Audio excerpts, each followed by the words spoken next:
Hello everyone, welcome back to the channel. Financial accounting में हम लोग कर रहे हैं ब्रांच अकाउंट। 3 लेक्चर अभी तक हम लोगों ने कर लिया है और आज लेक्चर 4 होने वाला है। आज हम लोग ब्रांच अकाउंट का ही एक कॉम्प्रिहेंसिव क्वेश्चन करेंगे, यानी एक फुल कंप्लीट एक बड़ा सा क्वेश्चन करेंगे जिसमें कि ब्रांच डेटर्स अकाउंट और ब्रांच अकाउंट से रिलेटेड कुछ नए आइटम्स देखने को मिलेंगे। कुछ ऐसे एसेट्स होंगे जिसका ओपनिंग बैलेंस तो है लेकिन क्लोजिंग बैलेंस आपको देखने को नहीं मिलेगा अगर क्वेश्चन में, तो क्लोजिंग बैलेंस हम लोग कैलकुलेट करना सीखेंगे। डिप्रिसिएशन कैसे अप्लाई करना है ये भी आज हम लोग सीखेंगे। और पेटी कैश का अगर कुछ बैलेंस अगर हम लोगों को ऊपर नीचे दिख रहा है तो उसको हम लोग कैसे रेक्टिफाई करेंगे, कैसे कैलकुलेट करेंगे, पेटी कैश का क्लोजिंग बैलेंस कैसे फाइंड करेंगे, और भी सारे आइटम्स का एडजस्टमेंट हम लोग कैसे करना है, ये सब कुछ आज हम लोग सीखने वाले हैं। ये इतना इंपॉर्टेंट क्वेश्चन है कि सेम ये क्वेश्चन अगर आपके एग्जाम में आ जाए या फिर ऐसा सिमिलर क्वेश्चन अगर आपके एग्जाम में आ जाए तो मुझे कोई आश्चर्य नहीं होगा। इसलिए आज का लेक्चर आप बड़े ध्यान से देखें, समझिए छोटी छोटी चीज़ों को। तो चलिए आज का वीडियो स्टार्ट करते हैं। Let's begin.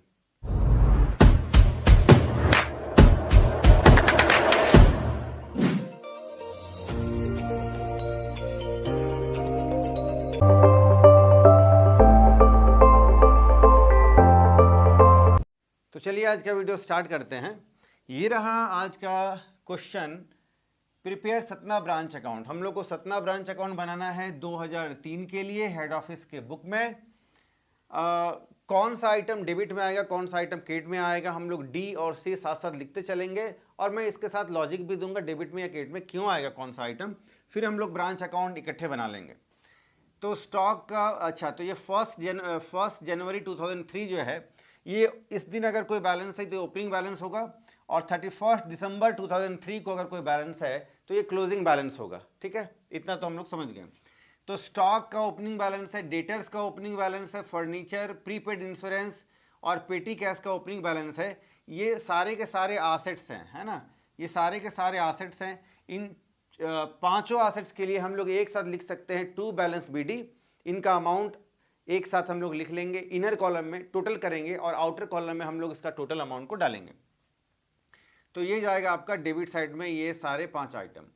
गुड सप्लाइड हम लोग डेबिट साइड में रखेंगे तो डी लिख लेते हैं। Cash send to branch for expenses, head office ने ब्रांच को कैश भेजा है खर्चों के लिए, सैलरी के लिए इतना पैसा भेजा है, इंश्योरेंस के लिए, और पेटी कैश, पेटी शब्द का मतलब होता है खुदरा, छोटे छोटे खर्चों करने के लिए हेड ऑफिस ने जो पैसा भेजा है अपने ब्रांच को उसके लिए। तो इस तीनों के लिए एक साथ हम लोग लिखेंगे कैश और इसको भी हम लोग डेबिट साइड लिखेंगे। आउटस्टैंडिंग वेजेस, देखिए ये क्लोजिंग डेट को है तो ये आपका क्रेडिट साइड में जाएगा, है ना, ये क्रेडिट साइड जाएगा, ये एक तरह का लाइबिलिटीज है। Oh sorry, opening assets debit side में, ओपनिंग लाइबिलिटीज क्रेडिट साइड में। ठीक है, लेकिन क्लोजिंग एसेट्स जो है वो क्रेडिट में जाता है, क्रेडिट साइड में नीचे आता है बॉटम में। वैसे ही अगर आपका क्लोजिंग लायबिलिटीज है तो वो डेबिट साइड में नीचे आएगा, है ना। तो ये आउटस्टैंडिंग वेजेस है आपका, ओपनिंग डेट को है, क्लोजिंग डेट को है। तो जो आउटस्टैंडिंग वेजेस जो क्लोजिंग डेट वाला है ये तो डेबिट साइड में आएगा जी, ये आपका आएगा डेबिट साइड में, क्लोजिंग वाला डेबिट में आएगा, ओपनिंग वाला क्रेडिट में टॉप में आएगा। कैश सेल्स, जो माल बेचकर पैसा आया है या कैश माल बेचा गया है, ये अमाउंट आपका कहाँ आएगा जी, ये तो आएगा आपका क्रेडिट साइड में।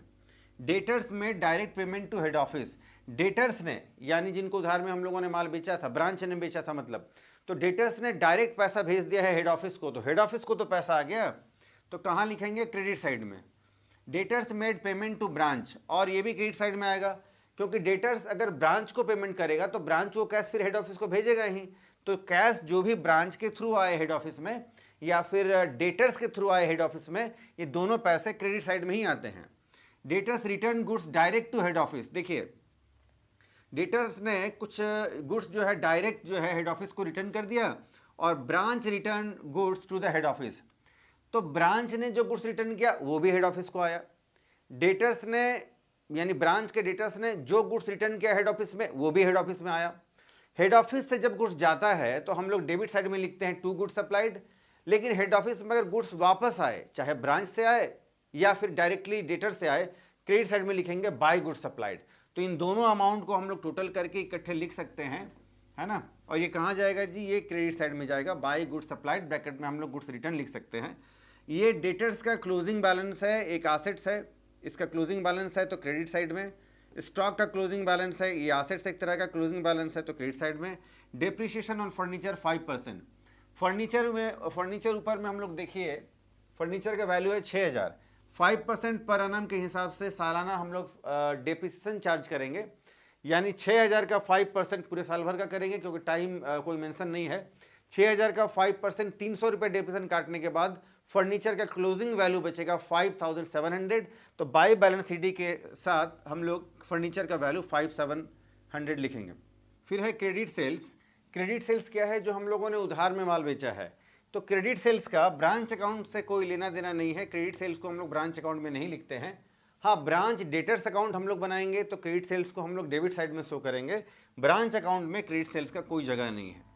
Goods return bye debtors, debtors ने जो माल रिटर्न किया है ब्रांच को, तो ये हमारा ब्रांच डेटर्स अकाउंट में तो आएगा, लेकिन ब्रांच अकाउंट में नहीं आएगा।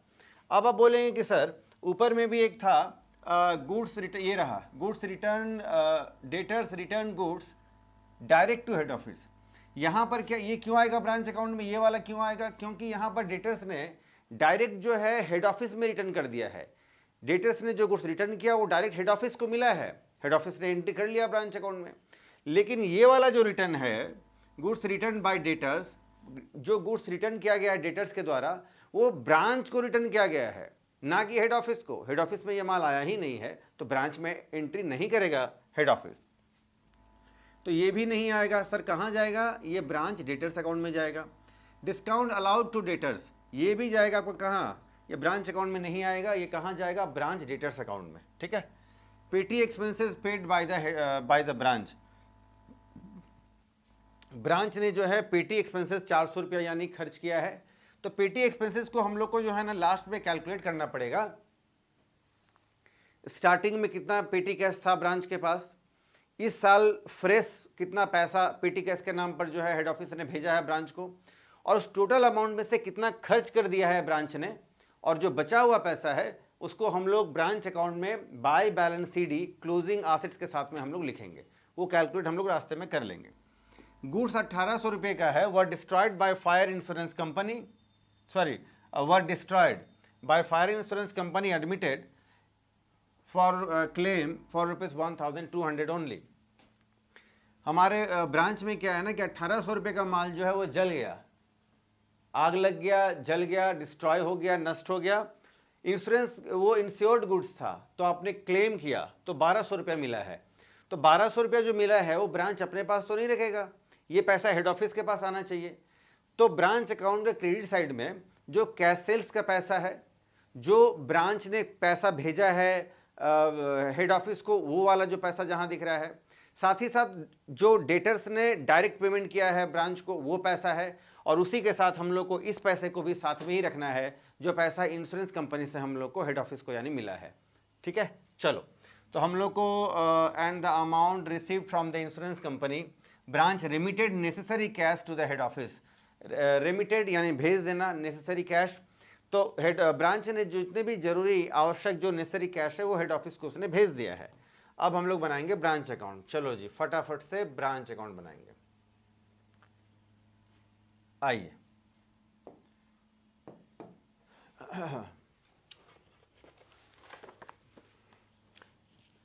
तो क्रेडिट साइड से डेबिट साइड से स्टार्ट करते हैं। To balance BD, to balance BD, उधर हम लोगों ने पहले ही टिक कर लिया है। स्टॉक डेटर पेटी कैश, स्टॉक डेटर्स पेटी कैश, फर्नीचर और प्रीपेड इंश्योरेंस 5000, 2000, 600, 6000 और 1000, टोटल करेंगे 14600। इसके बाद हम लोग लिखते हैं टू गुड्स सप्लाइड,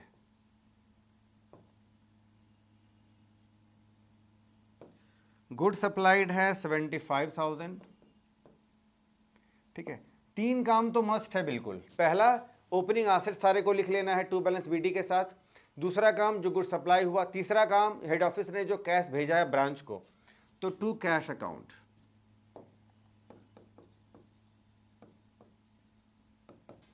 इस कैश में क्या क्या है? सैलरी, इंश्योरेंस, पेटी कैश। सैलरी, इंश्योरेंस और पेटी कैश। 4,1300, 4,000, 1,300, 700, टोटल 6,000। चलो जी, इतना करने के बाद अब हम लोग आते हैं क्रेडिट साइड में। अगर कोई ओपनिंग लाइबिलिटीज है तो उसको हम लोग लिखते हैं by balance BD. Opening assets को डेबिट साइड शो करते हैं तो ओपनिंग लायबिलिटीज को क्रेडिट साइड टॉप में शो करेंगे, बाय बैलेंस बीडी। और आउटस्टैंडिंग वेजेस है,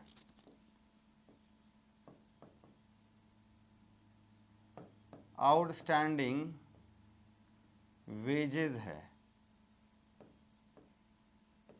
3,000। बाय कैश अकाउंट, अब हम लोग लिखेंगे बाय कैश अकाउंट। इसमें 4 कैश आएगा, है ना। डिटेल में हम लोग समझें, पहले उधर हम लोगों ने बात किया है। 4 तरह कैश आएगा। जो कैश सेल्स का पैसा है, देखो जी, पहले तो सबसे पहले आ जाएगा हमारा कैश सेल्स, जो नगद में माल बेचा गया है। इसके बाद है रिसीव्ड फ्रॉम ब्रांच, बहुत छोटा छोटा हो जा रहा है, शॉर्ट में लिखता हूं, रिसीव्ड फ्रॉम ब्रांच, ब्रांच से जो पैसा रिसीव किया गया है। फिर received from debtors directly, received from debtors directly, दूसरा पैसा हो जाएगा। और तीसरा है received from insurance company, received from insurance company. ये 4 तरह का पैसा आना है। कैश सेल्स है 63,000। डायरेक्ट जो रिसीव हुआ है डेटर से वो है 4,000। 3,000 रुपया ब्रांच से रिसीव हुआ है, 1,200 रुपया इंश्योरेंस कंपनी से रिसीव हुआ है। सबका टोटल लगा ले तो 71,200 इतना कैश रिसीव हुआ है अलग अलग जगह से। फिर है जो रिटर्न है बाय गुड्स सप्लाइड, इसमें है by branch bye debtors, by branch bye debtors 4,000 और 2,000। ये 4,000 ब्रांच ने हेड ऑफिस को रिटर्न किया, उसको लेंगे। और 2,000 जो डेटर्स ने डायरेक्टली हेड ऑफिस को रिटर्न कर दिया, ये वो अमाउंट है। डेटर्स ने जो रिटर्न अपने ब्रांच को किया है उसको हम लोग नहीं लेंगे, लिया भी नहीं है हम लोगों ने। ये डायरेक्टली जो हेड ऑफिस को रिटर्न किया डेटर्स ने, उस अमाउंट को लिया है, टोटल 6,000। अब इसके बाद हम लोग क्लोजिंग बैलेंस को लेके लिखेंगे, लेकिन इससे पहले हम लोग ब्रांच डेटर्स अकाउंट बना लेते हैं। ठीक है, ब्रांच डेटर्स अकाउंट बना लेते हैं, क्योंकि ब्रांच डेटर्स से रिलेटेड बहुत सारे आइटम हैं। तो ब्रांच में सबसे, तो डेटर्स क्या है? एक तरह का एसेट्स है, बढ़ेगा तो डेबिट में, घटेगा तो क्रेडिट में। तो टू बैलेंस बीडी स्टार्ट होता है, टू बैलेंस बीडी, और ओपनिंग बैलेंस है 2,000। अगर उधार में माल बेचा गया है तो टू क्रेडिट सेल्स, तो क्रेडिट सेल्स तो है ही 20,000। क्रेडिट साइड में डेटर्स जिससे घटेगा, तो डेटर्स अगर पेमेंट कर दे by cash account, direct to head office.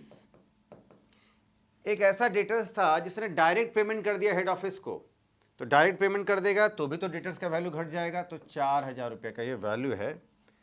फिर डेटर्स ने पेमेंट किया है ब्रांच को, तो फिर से बाय कैश अकाउंट, इस वैल्यू से भी ब्रांच का डेटर्स का वैल्यू कम हो जाएगा, तो फिर 3,000।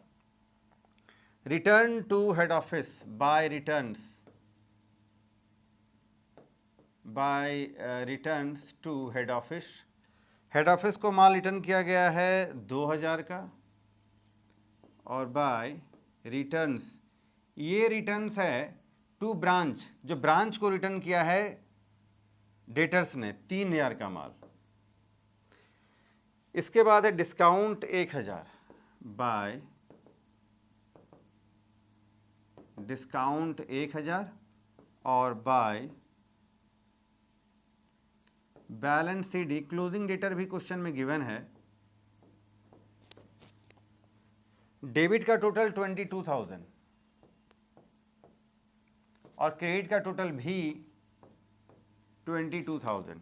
सर ये क्यों बनाए? इसलिए बनाया हम लोगों ने क्योंकि हम लोगों को अगर किसी भी क्वेश्चन में, सर बनाते क्यों है डेटर्स अकाउंट, अगर हम लोग किसी क्वेश्चन में opening balance of debtor, closing balance of debtor या फिर कैश रिसीव्ड फ्रॉम डेटर, इस तीन में से जनरली यही तीन, ऐसे तो और आइटम्स के लिए भी बना सकते हैं, जनरली हम लोग को ये तीन आइटम अगर क्वेश्चन में, तीन में से कोई भी एक आइटम अगर मिसिंग हो क्वेश्चन में, तो हम लोग को ब्रांच डेटर्स अकाउंट बनाना होता है।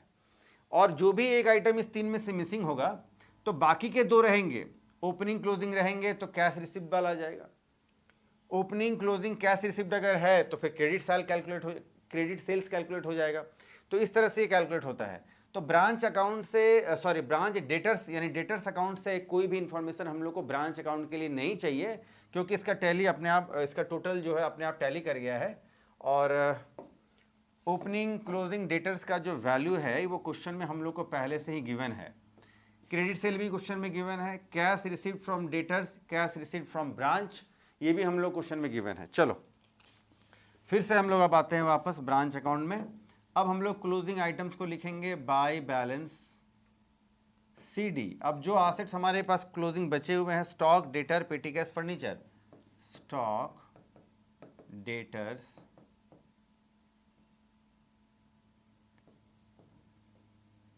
पेटी कैश और फर्नीचर।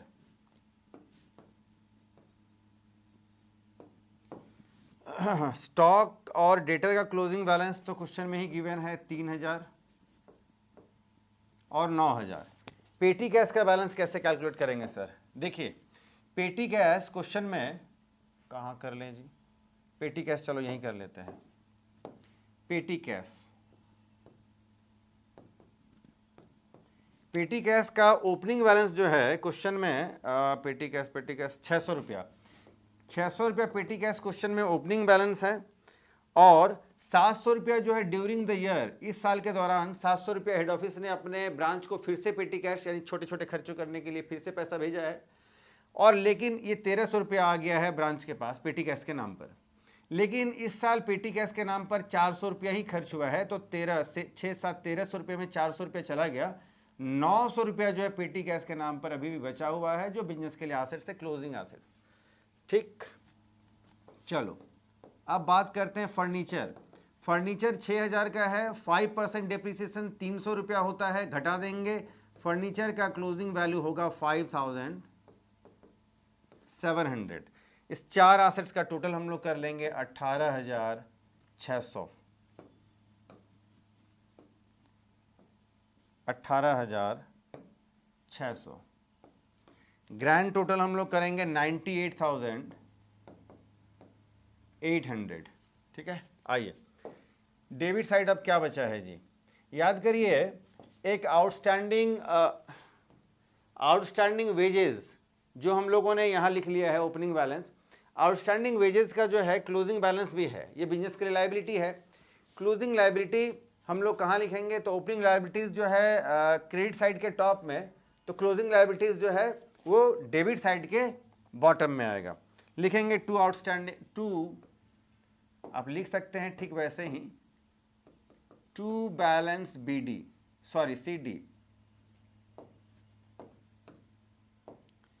टू बैलेंस सीडी, एक ही लायबिलिटी है, आउटस्टैंडिंग वेजेस 500। आप अगर चाहते तो डायरेक्ट आप लिख सकते थे टू आउटस्टैंडिंग वेजेस, कोई दिक्कत नहीं है। चलो जी, तो ग्रैंड टोटल क्रेडिट साइड का ज़्यादा है, सेम यही टोटल 98,800 हम लोग डेबिट में भी लिख लेंगे। क्रेडिट साइड जो है एक तरह का इनकम साइड है, रेवेन्यू साइड है, सेल्स साइड है, पैसा आ रहा है, और एक्सपेंसेस साइड है डेबिट। तो जितना आया उसमें से जो चला गया पैसा जो घटा देंगे, माइनस कर देंगे सारे खर्चों को, तो जो बैलेंस बचेगा वो है आपका 2,700 रुपया। इसको हम लोग ट्रांसफ़र करेंगे to profit and loss account. ये एक तरह का प्रॉफिट हो गया। इस प्रॉफिट को हम लोग ट्रांसफ़र कर देते हैं जनरल पीएल अकाउंट में, यानी हेड ऑफिस का, यानी पूरे बिजनेस का जो पीएल अकाउंट बनता है, जिसको हम लोग जनरल पीएल बोलते हैं।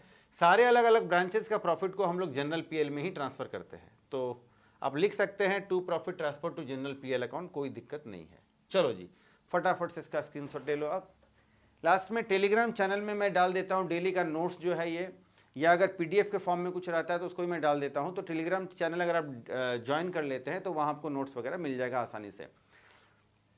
तो आज का लेक्चर आपको कैसा लगा आप कमेंट सेक्शन में ज़रूर बताएं, और नेक्स्ट वीडियो नेक्स्ट लेक्चर आप किस टॉपिक पर देखना चाहते हैं वो भी आप कमेंट सेक्शन में बता सकते हैं। कहीं अगर कोई डाउट है तो आप कमेंट सेक्शन में पूछिए।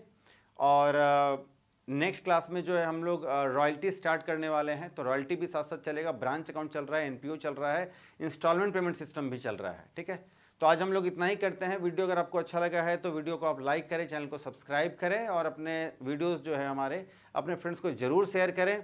मैं आपके लिए वीडियोज़ लाता रहता हूँ। अब मेरा काम है वीडियोज़ बनाना, अपलोड करना टाइमली, और आपका काम है हमारे इस चैनल को जो है अपने ग्रो कराना। चैनल को इस चैनल के वीडियोस को अपने फ्रेंड्स को ज़रूर शेयर करना। आपका प्यार मिलते रहे, चैनल ग्रो करते रहे, और हम लोग सब लोग मिलकर काम करें, यही हम लोग चाहते हैं। तो चलिए, खैर आज हम लोग इतना ही करते हैं, फिर मिलते हैं नेक्स्ट वीडियो में किसी नए टॉपिक के साथ। तब तक के लिए टेक केयर, बाय।